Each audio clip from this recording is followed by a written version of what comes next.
We know that the continual surge in demand is a system-wide problem. In hospitals, it's around emergency admissions. It's not around attendances. Although attendances have climbed in A&E, it's nowhere near as strong as the climb in admissions. The place that's had the most increase in demand, despite all our bad advertising in Easter 2013, was the 111 system, which has gone from 2 million calls a year to an anticipated 16 million calls this year. So it's clearly offering the patients and the public something that they want in terms of advice. But fundamental to all of this, we know that wherever you put that thermometer, it's been reading hot in the system. And perhaps the place where it is most hot and most difficult, and most of our flow issues occur, is around the resilience and the availability of community-based services. Because there are something like 10 times as many contacts in community services, in pharmacy, in general practice, than there are in A&E, that there is an association and probably a relationship directly between not being able to access services promptly in the community for our right now society and them and patients then using perhaps a part of the system which wasn't necessarily designed for that. The public will always adapt to use the system in the way that offers what they need. 1 in 4 people haven't heard of out-of-hours general practice. We have a 24/7 general practice service in this country. Last winter and previously there was an indication that 111 was misdirecting people.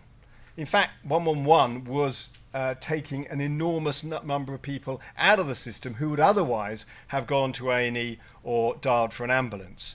But because the other services in the community for many hours of the day and at weekends were not available, when they went through the dispositions that were available as they asked those intelligent questions of patients designed by clinicians, the default became general practice or A&E because there wasn't another option. You'll all, I hope, be familiar with the review now. The very large proportion of patients we're talking about who have urgent but non-life-threatening needs, they need a highly personalised, responsive service as close to or in their home as possible. But for that very small proportion of patients, and we're talking only 4% of those who even get to an A&E, who have very serious life-threatening and life-changing events going on, they do need the system to get them expeditiously to the right experts in the right hospital, the right facilities, and usually in a time-critical manner. So we're talking about moving to much better self-treatment options, moving NHS 111 onto a digital platform on NHS Choices, promoting the role of pharmacists in the community, and also patients designing the care they want, particularly for those who have recurrent or long-term conditions. We're going to move to a system where we have a 111 as a telephone number for single entry into a system where then we can make available all the services we want. And we need a system in primary care and in the community and in the ambulance service that reflects all of that. But for the want of a bit more expertise, seniority or knowledge, I could make a better decision with the patient in front of me about how they want to be cared for closer to home. That's what we need to build into the system. And that clinical advice comes equally importantly with a single point of access for community and social care. Many patients, particularly older patients, are transferred to hospital not because they have an acuity of a medical condition that can't be managed in the community, but because they have a care need that we can't respond to in the community. So that also means the 999 and ambulance services need to move to become mobile urgent treatment services and not just people in green uniforms who turn up, pick you up and rush you to hospital. We're talking about a network where the specialists in the emergency centre hospitals will support those hospital consultants where there is not that specialism, and that those hospitals at the local level will support the community, whether it's the GP, the paramedic, the community nurse, whoever.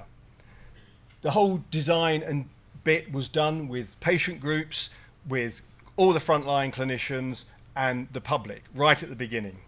We have the design. That was year 1. Year 2 we spent taking that, which was very well received and had strong consensus, and saying, okay, now we've got to do the hard bit. How do we design this so we can implement it in what was quite a changing NHS at the time?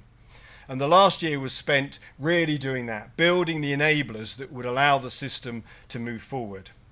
And we're now post-election, and I'm delighted to say we're into implementation. And across this summer, we've been running roadshows around the country, engaged with thousands of staff, patient groups, and commissioners, and we are starting to roll out that change. This is a very, very big change programme, as I've briefly described, that goes across a whole plethora of commissioning and provider and voluntary and community and social care landscapes.